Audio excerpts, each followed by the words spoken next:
అందరూ నమస్కారం అండి. నేనండి మీ జవాబులు రెడ్డిని మాట్లాడుతున్నా అండి. ఇక బాబు చెప్పేదంతా సొల్లు ఆర్థిక వ్యవస్థ పడింది సిల్లు పార్ట్ 2 కి స్వాగతం అండి. ఇక మ్యాటర్ లోకి వెళ్తే 2024-25 ఫైనాన్షియల్ ఇయర్ యొక్క క్యాగ్ రిపోర్ట్స్ ప్రకారం క్యాపిటల్ ఎక్స్పెండిచర్ అనగా మూలధన వ్యయం అనగా భూములు భవనాలు యంత్రాంగాల కొనుగోలుపై ఎట్టే ఖర్చు లేదా ఉన్న వాటిని అప్గ్రేడ్ చేయడంపై ఎట్టే ఖర్చుని క్యాపెక్స్ అంటారండి. అంటే ఒక్క మాటలో చెప్పాలంటే మన భాషలో డెవలప్మెంట్ అంటారండి.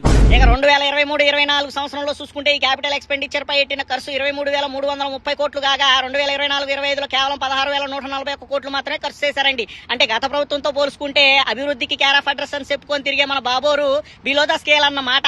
ఇక పబ్లిక్ డెప్ట్ అనగా ప్రజా రుణం చూసుకుంటే 2024-25 సంవత్సరంలో 78,066 కోట్లకి చేరగా ఇక అభివృద్ధి తమ ప్రథమ కర్తవ్యం అంటూ కాకమ్మ కథలు చెప్పి మన కాటమరాయుడు యజమాని కేవలం 16,141 కోట్లు మాత్రమే ఆ అభివృద్ధి కొరకు వినియోగించారండి. అంటే మొత్తంగా 20% అన్నమాట. ఇక మన కూటమి సర్కార్ కుర్సీ ఎక్కినాక ప్రవేశపెట్టిన 2024-25 ఫైనాన్షియల్ ఇయర్ యొక్క బడ్జెట్ లెక్కలు చూస్తే సంవత్సరం పూర్తయ్యే నాటికి ఏ రంగంలోనూ వాళ్ళు ఇచ్చిన బడ్జెట్ సంఖ్యలను మ్యాచ్ చేయలేకపోయారండి. ఇక ఉదాహరణకి medium and major irrigation projects కి కేటాయించిన బడ్జెట్ 24,051 కోట్లు కాగా ఖర్చు చేసింది కేవలం 10,155 కోట్లు మాత్రమేనండి. అంటే కేటాయించిన బడ్జెట్ నుండి కేవలం 42% మాత్రమే ఖర్చు చేశారండి. ఇక అగ్రికల్చర్ అనగా వ్యవసాయ రంగం చూసుకుంటే మరి ఘోరం అండి. కేటాయించిన బడ్జెట్ 10,800 కోట్లు కాగా ఖర్చు చేసింది కేవలం 2,816 కోట్లు మాత్రమేనండి. అంటే కేటాయించిన బడ్జెట్ నుండి 26% మాత్రమే ఖర్చు చేశారండి.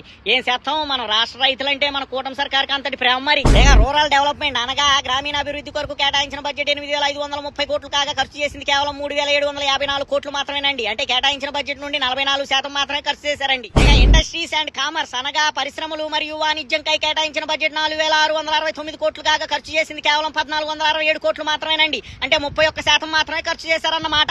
ఇక ఇలా చెప్పుకుంటా పోతే ఏ రంగంలోనూ లేవు ఒక్క సంవత్సరానికై నువ్వు వేసిన బడ్జెట్ సంఖ్యల అంచనాలు దాటిన దాఖలాలు. మరి మాత్రం దానికి ఎందుకయ్యా ప్రపంచంలో నన్ను మించిన విజనరీ లేడంటూ చెప్పుకుంటావు గొప్పలు.